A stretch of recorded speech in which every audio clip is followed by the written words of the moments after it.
First of all, I think your analysis was very straight line. History doesn't run in a straight line. Kid, you cannot tell your neighbor he is stealing ducks when you are stealing frogs. As High Commissioner, I was wrong. As Charandas Prasad, I reacted naturally how any person would have. I did not come here for that kind of abuse. I did not come here for that kind of abuse. If you're going to go down that road, I'll walk off. But it's all okay once they're talking. If they were talking, I could not have been here today. You got ADHD. I got nothing. Calm down. I think I've done enough in terms of taking our team out of trouble from losing. Come on, Lou Taylor. That's good. I'm reading the script now, and the first person that comes to my mind to play a detective, Yes, but the an detective. erratic Mikhail detective, Rodriguez. is Mikhail Rodriguez. Why you not freaking slapping in young? Why a man and slap a woman? No, but how you deal with that? You deal with that.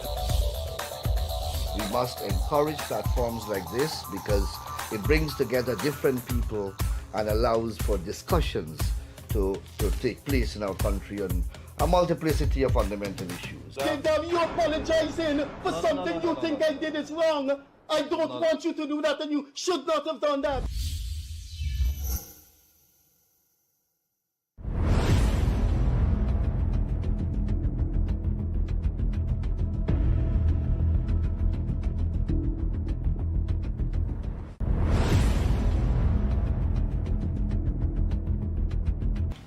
Hi there, pleasant Monday evening to you. Welcome to the Freddie Kissoon show with co-host Leonard Craig. I'd like to remind you that we're grateful for having Craig with us. Craig does have a deep analytical mind. In case you don't know, let us repeat.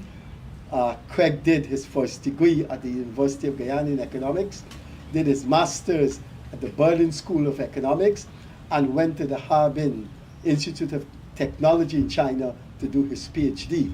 So we're grateful for having Leonard Craig as our co-host.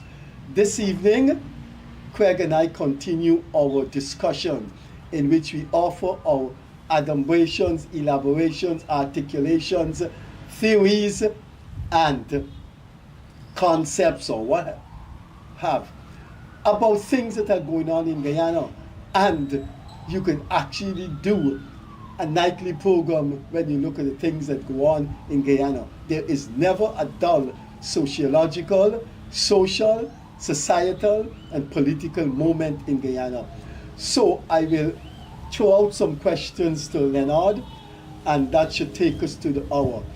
Leonard, over the weekend, the lawyer for the young family gave an interview to the Starbuck News in which he said a number of things, that the police never contacted the father of ADRIANNA Young to be interviewed.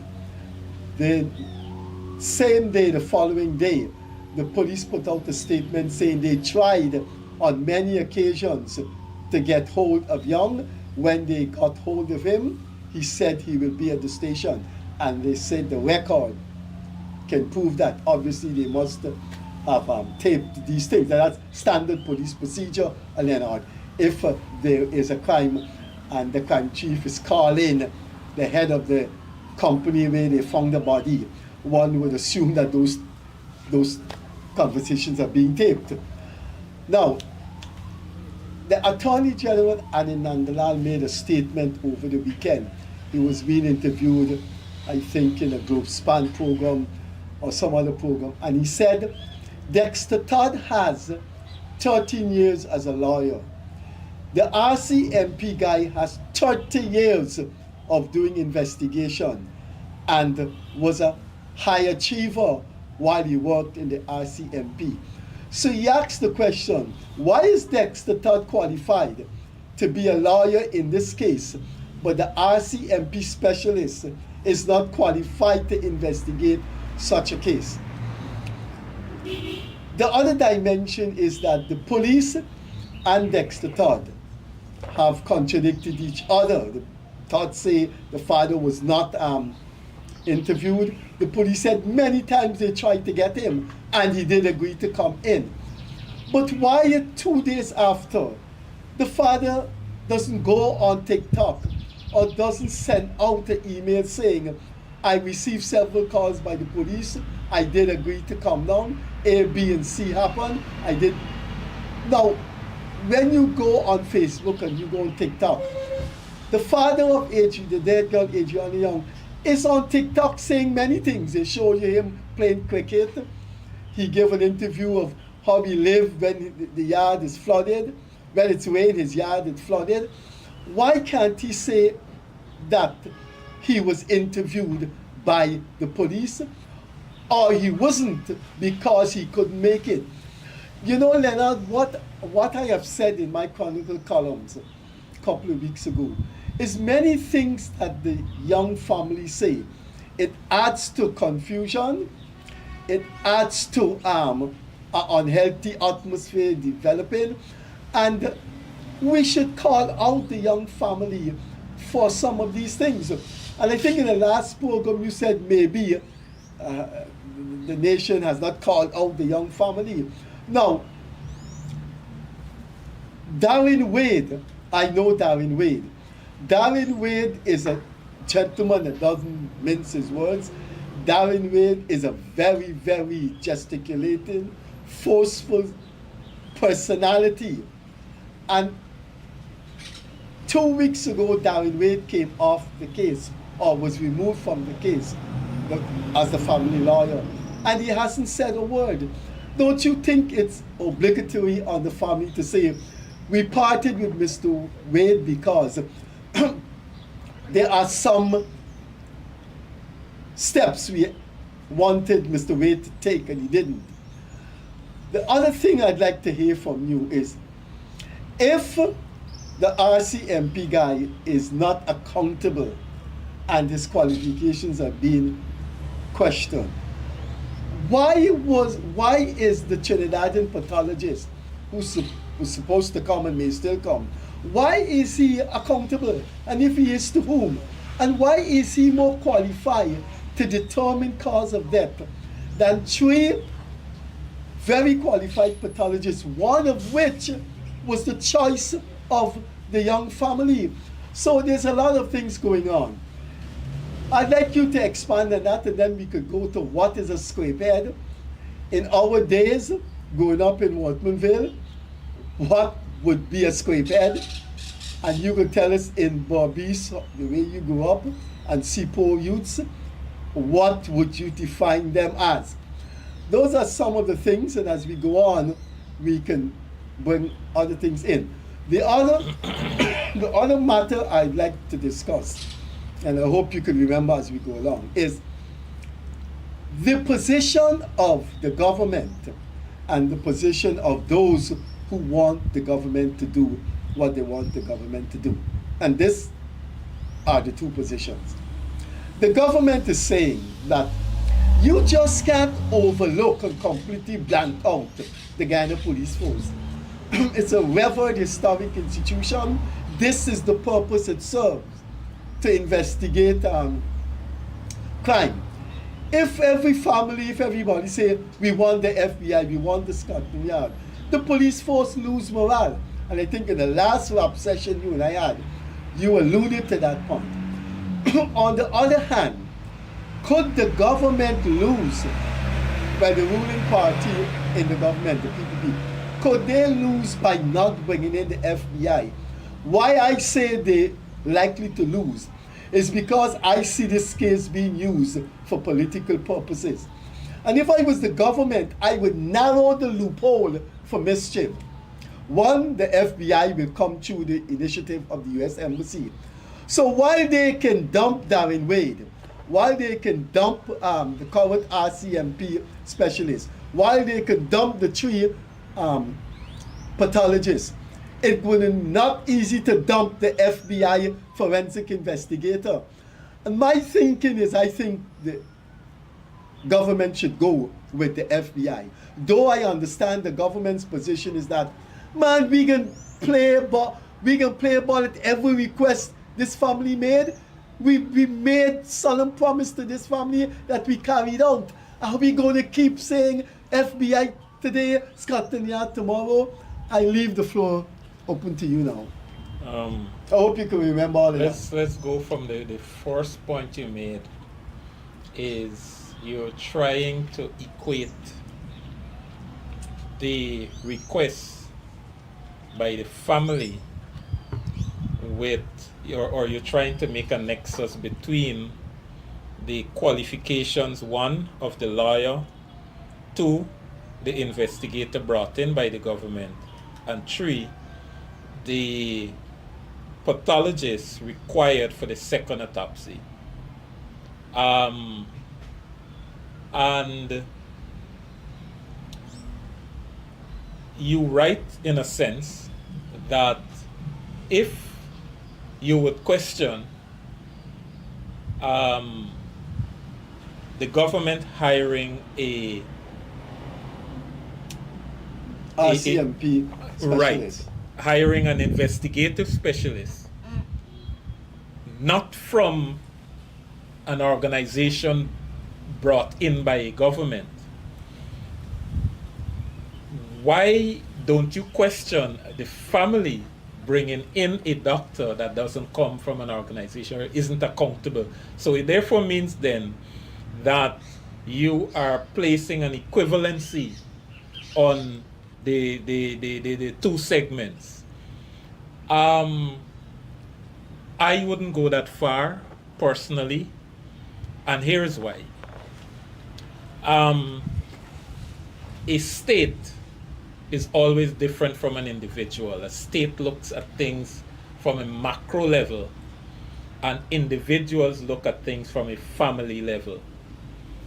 When the state has access to vast resources, has access to other states, a family can't go to a state institution and request somebody to come and do their autopsy, but they can request a competent family doctor or a competent independent doctor. However, I will not surrender the state's right to do either, to go either route, either find a reputable individual or a reputable government organization. The state has a right to do either, so I will not surrender that right. However, I am leaning towards the same direction you are leaning, to say to the state that, here, look, this case is peculiar. This case has excited the sensibilities of the nation. This case has gone way down the rabbit hole. And because of where it has already gone, as you said, there are electoral implications. Just like Pontius Pilate, just wash your hand of it and grant the people what they're clamoring for. And the people are asking, hey, let's bring in an organization, and they have named 3 of them that we are most familiar with, that speaks English, that has a reputation. Just bring them in, and whatever they are their conclusions, let's know about it, and let's act. Because I am searching my mind every day, and I'm searching the hundreds of Facebook postings. Yeah, Facebook, the investigators who have arisen. And none of them has made a link. None of them has done a web mapping to show any significant relationship between the government and the owners of the hotel, who at this point is the public accused. So the public literally is accusing this family, probably the father and son, or father or son, whatever it is, of the ownership of the hotel.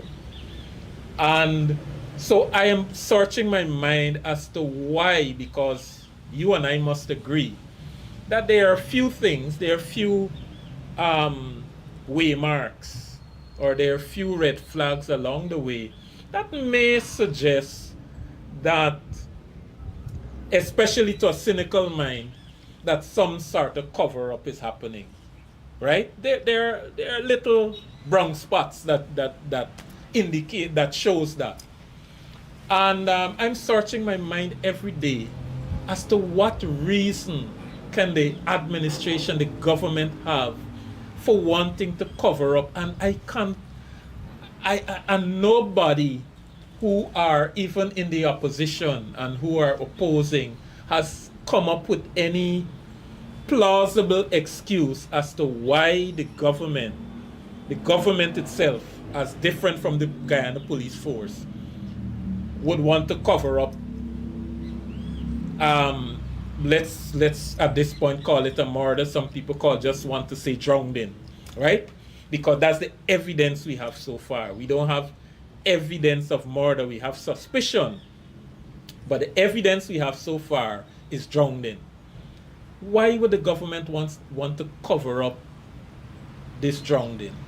I can't come up with anything.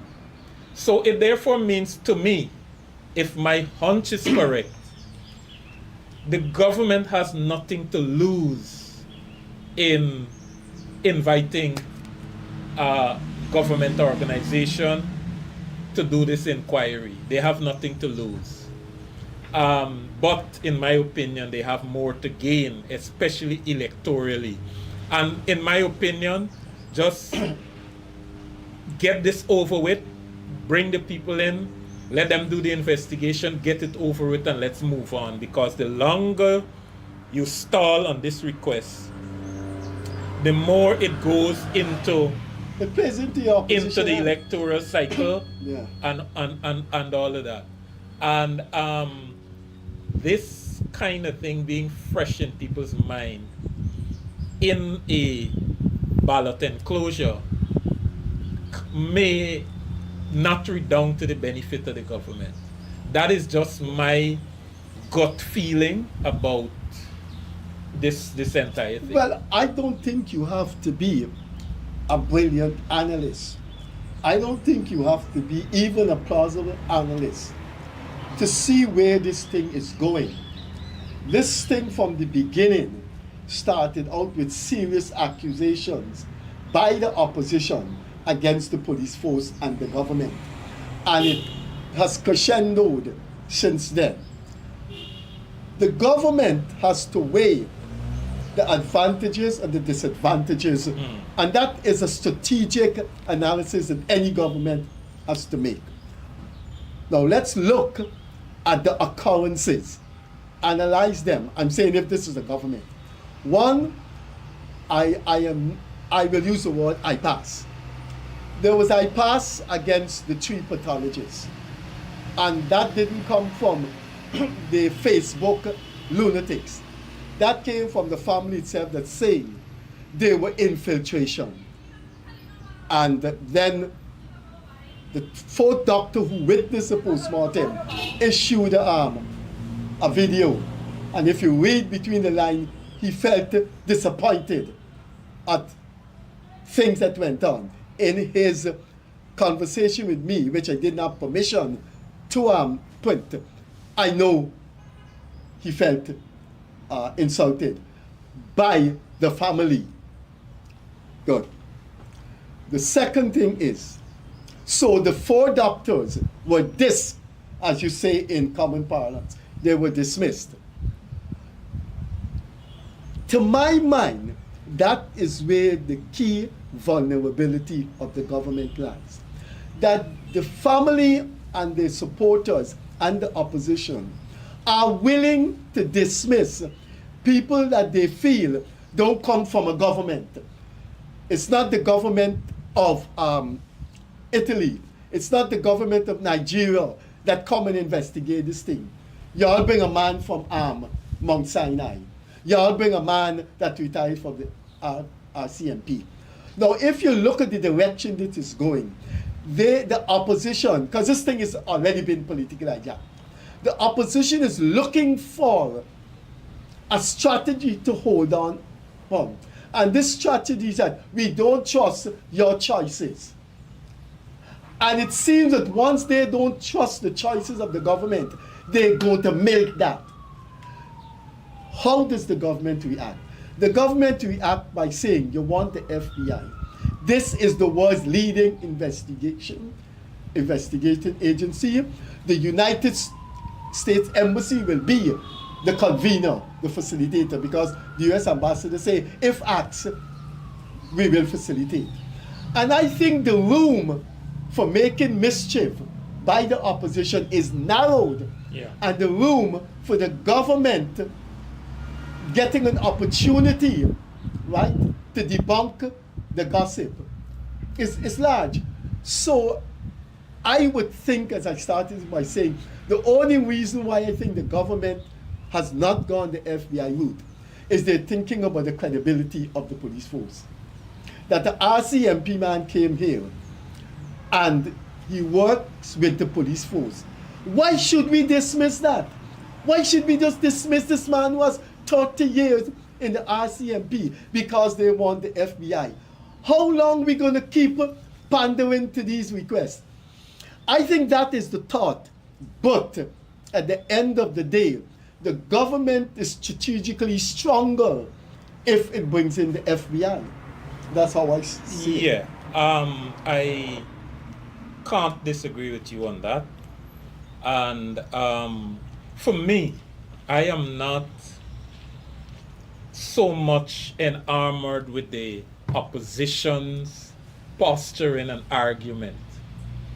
But one has to admit that when you walk these streets where Irfan Ali does not walk, where Bharat Jagdeo does not walk, where Robeson Ben does not walk, you're hearing? When I walk the street, I walk the streets by Demico.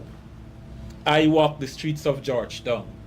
And the opposition has won or is winning the information war with respect to this case. Stop there. I walk the same places and I hear the same things you hear. So the government must get the feedback there. So the government is literally on the back foot where this is concerned. And so I am saying I am not concerned about the opposition. I am concerned about the people. What the people believe, what the people think. And that is where those are the people who determine where an election swing, left or right, either towards the government or towards the opposition, or in some cases where people were indecisive, it can strengthen their resolve, or whatever the case is. But the bulk of what you're hearing is not in the government's favor. And because of that, I believe the government should respond to what people think. Not so much what the opposition think, but the opposition, because the ground was so fertile for suspicions, and then the opposition took a lead on that and is fueling that fire. The population, and this is not, I am not just talking about government stronghold, all right? I am talking about a broad range of Guyanese, of all races and walks of life, just believe that the government should acquiesce to that one request. And the word that comes to mind is tone deaf. It appears as if the government is not picking up on these tones. And those of us who support the government and are reading the tea leaves are saying to this government that we support follow the instinct of the people. Follow the instinct of the people. And in this case, we believe that it is leading in the direction of bringing a government agency, one or two investigators, and let bring back some confidence, public confidence in this matter. While that is happening also, the government must take mitigating measures against the police force losing its own morale. In other words, there's got to be, if the government decides to go down that route, it has got to be some sort of SOP, some sort of list of what is expected, what role the Guyana Police Force will play, what role the invited government agency will play, and also at the same time take some cues about how we're going to reform the police. I wrote an article that is coming out tomorrow, Freddie. And one of the things I said in my article is this. That'll be Tuesday Chronicle tomorrow. Yes, tomorrow. One of the things I said in my article is this. The police force interface with the public and deal with over 5,000 cases per day throughout the country. That's a tremendous burden on a yes, small and police force. probably far more than that, because if you think they are at over 1,500 different police locations, outposts, and police stations across the country. And if each of them only deal with 3 matters, that is 600 matters already. And we know the police, most police stations do far more than 3. Right. So 500 a day is an underestimation. But that is what they deal with every day. And on most of those matters, they are not called to account to the public. So I made a nexus between them and a secret organization, a secret society, a society of brotherhood, because their work is away from the glare and the public. So, for example, let me just give a quick example. I am in my home and I hear the sirens.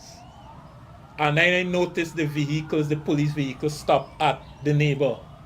I'm going to move my blind and watch to see what's going on. And if I leave my home and go out and ask the police officer, sir, what's happening at the neighbor, what's going on? The police officer could tell me, this is police business, please get out of the way, please get out of the way. So the police do not feel in the normal course of their duty that they are accountable to the public, because it is not, sometimes it is not deliberate, but it's just part of how police duties are structured. Police have to be undercover, secret. Police have to dress like the scrapeheads and lime among them to understand the crime that they are committing, and follow how gangs are developing.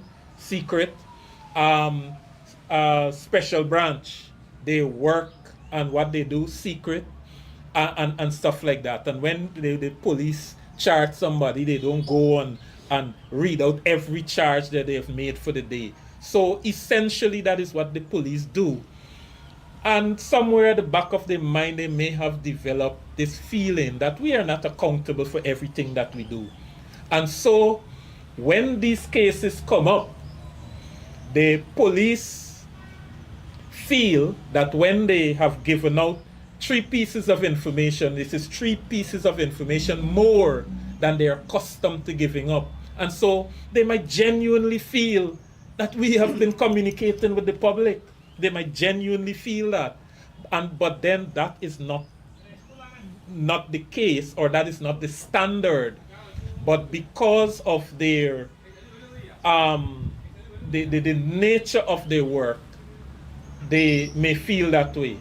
So what I've done is call for a reformation, at least at that level, where police receive deep training about public accountability and public interaction. I feel that the police may be inadequate when it comes to those things, and it might not all be deliberate to keep information from the public, but the police may just not know how. That might be a deficit in their competence. And that is something the government has to address post haste. However, I believe that it has not gone so far that we cannot bring it back in line, even mid-flight. And I believe that the police can begin to, small baby steps about being accountable. There are some reasonable questions that people are asking that they are not getting answers to, and the police should take some baby steps and start communicating with the public. Today, release 1, 2, 3 information, low-hanging ones, and then you continue like that and get accustomed to doing that. And I think the public would be receptive to the police feeding them with accurate, time-bound information. I like to also go back to something you raised earlier about the family making these statements, or the family should make statements. Now, once a family retains counsel, usually lawyers advise them not to speak publicly on issues, and usually whenever they speak publicly, the speech is choreographed by the lawyer to say, okay, this is a safe thing to say, this is something you should not say, or whatever.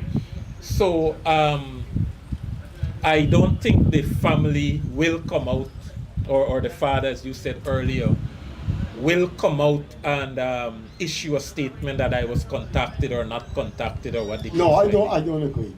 You yourself said this is a very peculiar special, yeah, well, the lawyer will case. do that for him. Yeah, but so you have to the assume.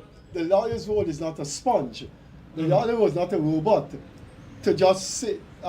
The lawyer's role is also to advise. Don't right. say this. Don't go away this weekend at that function, etc. Your PR, the lawyer has to advise them. Yeah. No, the lawyer has to tell them, if the police contacted you, tried to contact you, and made contact with you, let me know, and I will PR the information. Well, but perhaps that is what he has done. Well, we haven't heard the lawyer's response to the police press release yesterday, that they've tried several times, in which on some of occasions he said he will come, and they have that on record. As you said, this case is, well, the ubiquity of it is forceful. You go anywhere around Guyana. And if there are statements being attributed to the family by the police, by the government, by certain stakeholders, I think it's the lawyer's obligation to say, let me handle this, but tell me what went on. Right. And I am saying to you that I am assuming that the lawyer spoke based on discussions he may have had with the family, or possibly he said that not knowing that the family was contacted. But I heard in an interview with the lawyer that he said that he took statements from the family and he guided the family in writing their statements and he handed that over to the police. So I don't know where, I think it was an interview with some foreign media that I saw over the weekend. And I heard him say that. I don't know. I want to get into this. I want to get into something which I believe is standard detective procedure. My understanding is when there's a crime scene, and let me give you an example. A man died, a man is found dead in a company, in the company, in the building. The officers that were working in the building with him, one of them who's in charge of investment is interviewed by the police, and he said, yes, Mr. Smith worked here, our path cross now and then. I say hi, I say hello. Now if the police feel that this investment officer had a stronger relation with the deceased, it's standard police procedure to say, can we examine your phone? Now, guide me here, though in this technical area, because you know more than me. I understand with a smartphone like these smartphones here, nothing is erased. That if you get a message today saying, I go to Mackenzie, you come in, and you said, don't go to Mackenzie, I don't like the place. Even if you erase that, forensic expert taking the cell phone can still find it. That's my understanding. Not all things. Not all information. It depends on where the information was stored. If the information was stored on what you call a cloud-based server, it will still be there. But if the information was stored on the phone itself, you can do a factory reset, a wipe of the phone, or you can, do what they call bricking the phone. Like, for example, you go into the phone and you take out the circuit board and physically just break it. Then that information is gone. But if it's on a cloud server... But hold on, if it's the cloud server, it's there. Yeah. But when the forensic expert examine the phone, they wouldn't see that somebody broke them. Yeah, but that is all you have. Right. They don't have information, but but somebody tampered with the phone. Yeah. I am hoping that the RCMP guy would ask to see the phones of police, family members, hotel staff. I would think that's one of the ways to go. I would think so. I think that is elementary, and the police themselves should have done that. Everybody that was on the scene, every officer of whatever level or caliber, phone should have been turned in. Especially those officers that they said were on close arrest. Everybody's phone should have been turned in. Including the person who said he jumped into the pool, including the person who said the grandmother was asking for her, and I showed the grandmother her there. Right. I would hope the RCMP guy, because that is key. That is key to who say what. And so what I'm saying is that by now the police force should have had at least 200 phones combing. I mean, I am not an investigator, but the place and the distance to which this case has gone, the depths to which it has gone. You have to examine phones. You have to. And nobody should be a sacred cow. Members of the family should surrender their phone. Every police officer who was in that vicinity on that day, their phones staff of the hotel should have been surrendered. Every staff of the hotel. The owner, yeah. in the video that Critic made, he said he spoke to the owner. And he also said on a program that you were on, anybody he talked to, he got a recording. Critic phone should be turned in.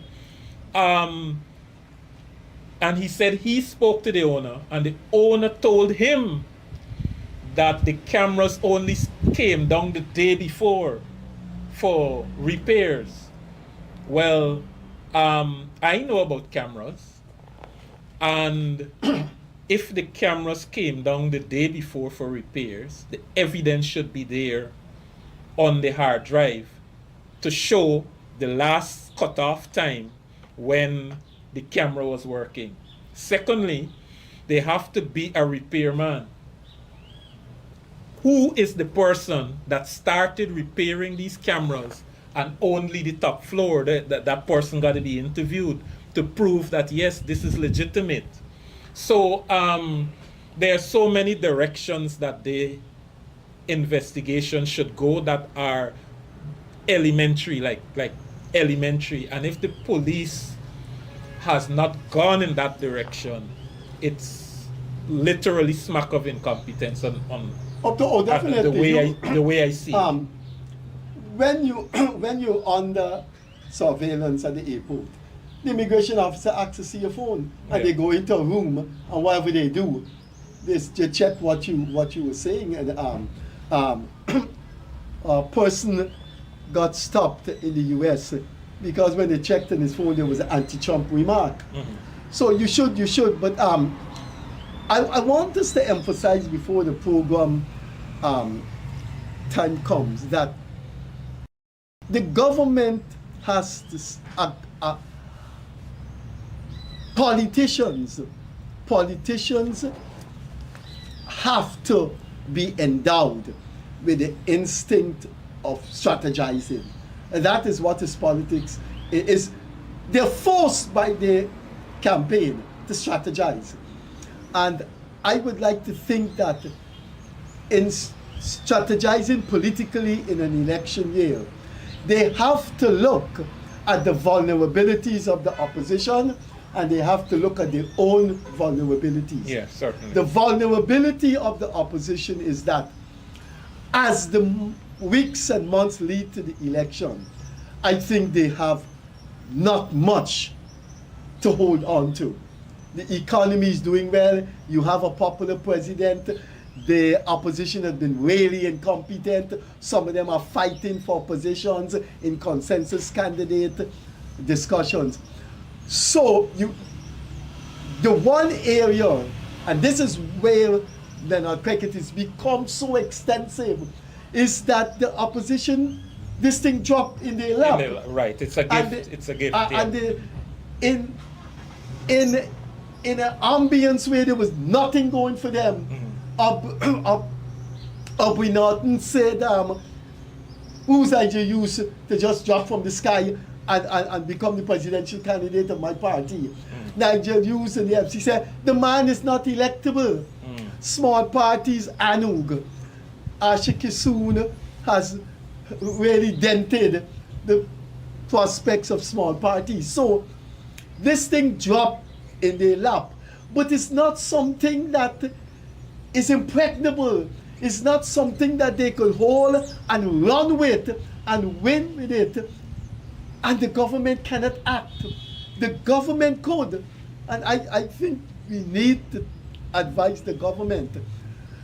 Talk to the U.S. Embassy and bring in... sooner than later. Right. Give them probably a limited time window. Say, here guys, you coming here. We want you to wrap up this thing in a month. We're going to give the report publicly, whatever that report is. Who is accountable if somebody got to get charged, even if they're high up in the police force.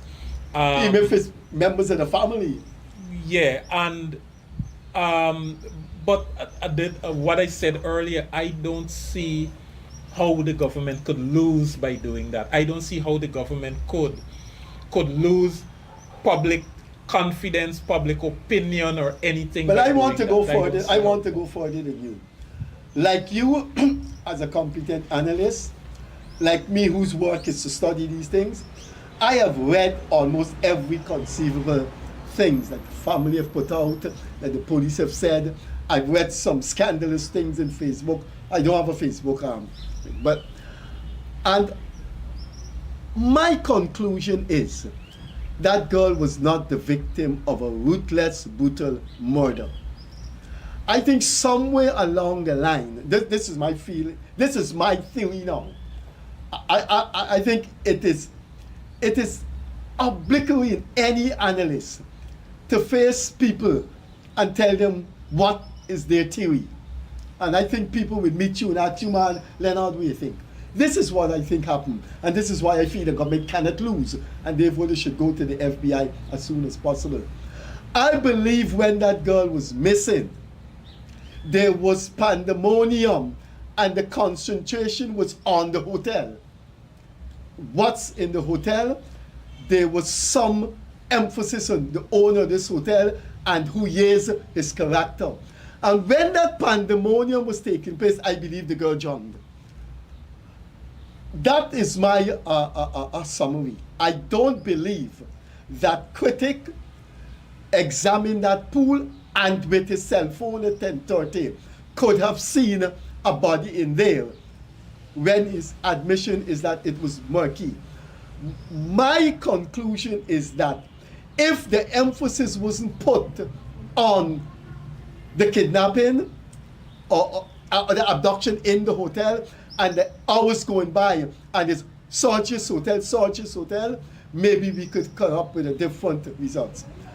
Therefore, to conclude, I believe an FBI investigation would reveal no brutal murder.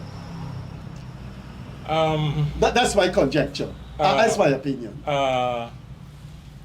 I don't fully share your conjecture or opinion, but I am not yet willing to fully state mine, except to say that I would want to see where that investigation would go. That is what I would want to say. I'd want to see where it goes. There are too many gaps, so I don't want to publicly pronounce on what I think with so many gaps existing. But it's some of those gaps are leading you in to come up with your own conjecture. Now, let me tell you what I think is very mysterious about that incident. You and I live in a world where if you go to border market now, you go to the supermarket now, you go to the seawall, and you see two dogs fighting, and an old lady trying to part them, you see somebody with a cell phone. Mm-hmm. You see two policemen quarreling outside Big Dam and pointing the finger at each other. You see somebody with a cell phone. Mm-hmm. Right. You see Freddie Kissoon quarreling with a receptionist, with a cashier at Marseille, and he telling the cashier all kind of thing. You see somebody by the shelf, and there is no video, there is no cell phone recording of people jumping in that pool and looking for her. Now, I am basing my thing on Guyanese behavior. I am basing this thing of how I grew up and what I saw and what I still see, how my people behave. In a pool, in a picnic at a hotel. Somebody said, oh God, where's Stella there? You can't find Stella. And somebody said, Stella was in the pool swimming. Where is Stella? You're going to find Leonard. You're going to find Maxwell said, Boujum in the pool. And you're going to find Maxwell's sister with the phone. I find it strange that there is no video clip of people jumping in that pool to search. That is a big gap. However, what would belie what you are alluding to is the fact that there is information out there that was not contradicted by the police, that said when the police were stopping the family from going in to do further searches by themselves, that people were still patronizing the pool and patronizing the hotel. It meant that after this girl was discovered missing, people were still swimming in the pool. And I have gone, my children swim at Colgrain once a week. I've been at a deeper pool than Colgrain at Liliandal. And generally speaking, most pools you can see to the bottom of it in bright daylight. I am not talking about critic 10 p.m. Video, but in bright daylight. So that also adds to the gap that you're speaking of, but it also contradicts, well, not contradict, but it also adds to the mystery that here these families camp out outside. They have this gut feeling the girl is in there, they're not moving. Police are stopping them, which the police probably thought they had a right to do, because the people outside start getting what we in Guyana call ruction. But people start getting a little ruction, so you can't allow them to go Leonard, in. I heard the mother saying she went up to the owner and tell the owner, give me my daughter now. She's on video. Give me my daughter, man. Give me my daughter. I am wondering if the over-concentration of the internal thing did not allow for a meticulous search of the pool. The other thing is, where the people were swimming, I have spent my life swimming. I got older now, I don't swim. And I have seen people in Laku swimming pool. I've seen people in Colgrain swimming pool. My daughter grew up to swimming at Colgrain pool. Sometimes those children and those picnickers, they concentrate among themselves swimming and knocking the water. And they don't see when a friend is missing. And they don't go far out. So if a body goes into the water and drowned and moving, right, they're still there playing. Yeah, you see, that's what I'm saying. There are too many gaps for me to make a definitive pronouncement. I have my suspicions, but the other gap that you got to look at, Freddie, is you go and Google it, anything. How long does a body take after it is drowned and goes to the bottom of any body of water? How long does it take to come up? And it is not 24 hours. It's not within a 24-hour period. No, but you got to be careful. You got to be careful. Right? So that is no. All I am saying. There's a famous since this, all I am saying since that this, is a gap. Since this matter came up, a Massachusetts drowning has hit the internet and it has gone viral, in which a person, ABC reported it, in which people were swimming in a pool with a woman that was drowned, and the body didn't rise up till 3 days after. Now, Google woman drowned in Massachusetts pool while people were swimming. It's viral. And the body rose up after 3 days. Yeah, the body didn't rise up after a day or two. That is what I'm saying. The body rose up 3 days. The body. But that is what I am saying. Right, but the young lady in the pool, the child in the pool, the body rose. No, what I wanted to say, I can't remember when it says the body rose up, if it's a day. But I know with a child, a heavy built person, and gender. So it has nothing to do with no. It has to do with body. No, a doctor called into our program to say it varies with gender and size of person. I am in no position to argue that. Well, I would not. But all I am saying is but why you don't understand why our doctors in Guyana don't give their take on when the body rise up? No doctors with anything more. Guyanese people on hot button topics are not known, except they are involved in deep politics, and when you got a political both side going on, professional people in Guyana stay away from commentary on that. We are not that level of openness society. You and I can speak about these things openly because that's who we are. We can't hold everybody else to our standards. That's who we are. I would speak about this openly. But you don't want to give your theory as I have given. No, but you should understand where my theory is leading. It does not lead me to an accidental drowning, or I shouldn't say that, not accidental, but it does not lead me so far to it does not convince me that the entire drowning episode took place in the pool. That is as much as I'm willing to say. The gaps and the little evidence available.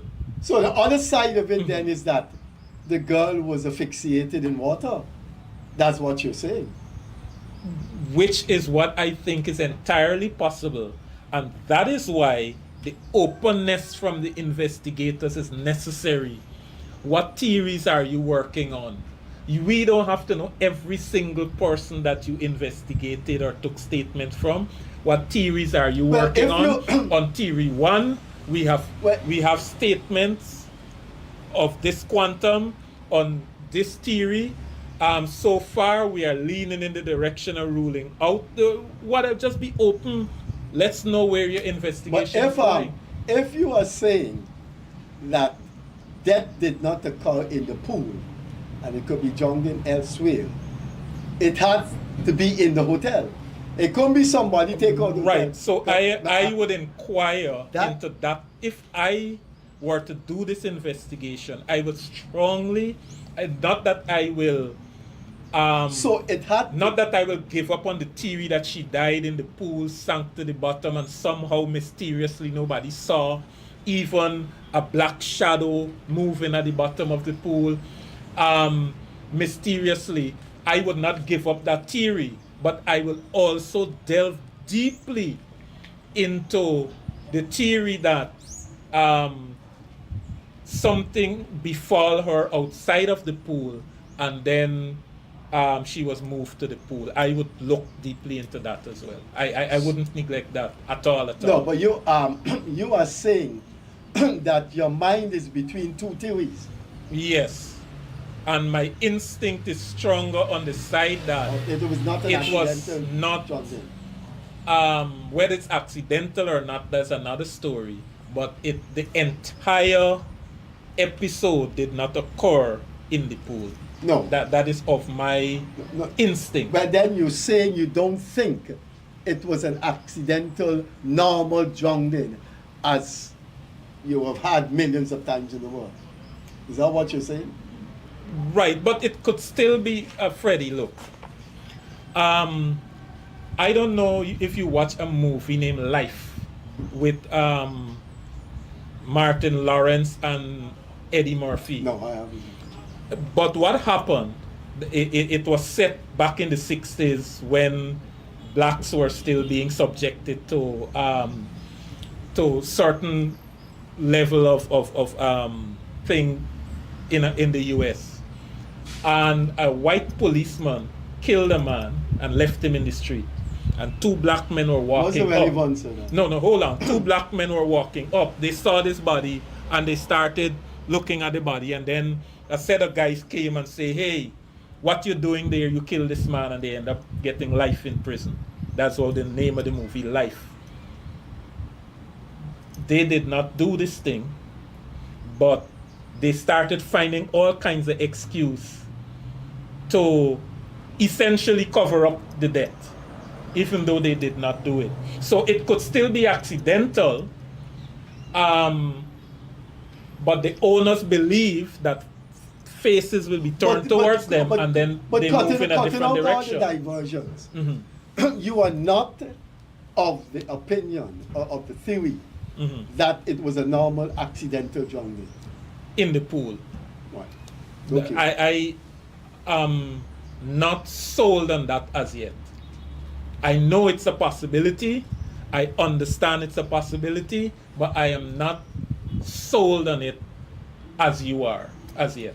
I would want more information. I am not, I would say I hold that position. I wouldn't say I embrace it, unlock it, lock out other theories. There are too many gaps that would lead me to think that there are too many gaps that would prevent me thinking that she was murdered in the hotel and then thrown in the pool. I am reluctant to come to that conclusion. Mm. Leonard, we will see each other on Wednesday. Our time has come. Thanks for being with us. Thanks for being with us again. Leonard, Craig and I were doing our usual analytical exchanges. We will have a guest for you on Wednesday. The Freddie Kissoon show will continue. Thanks to our reliable co-host, Leonard Craig, for being here. Thanks to our operators. Whatever left of Monday evening, please enjoy it and take care on the roadways. Bye-bye.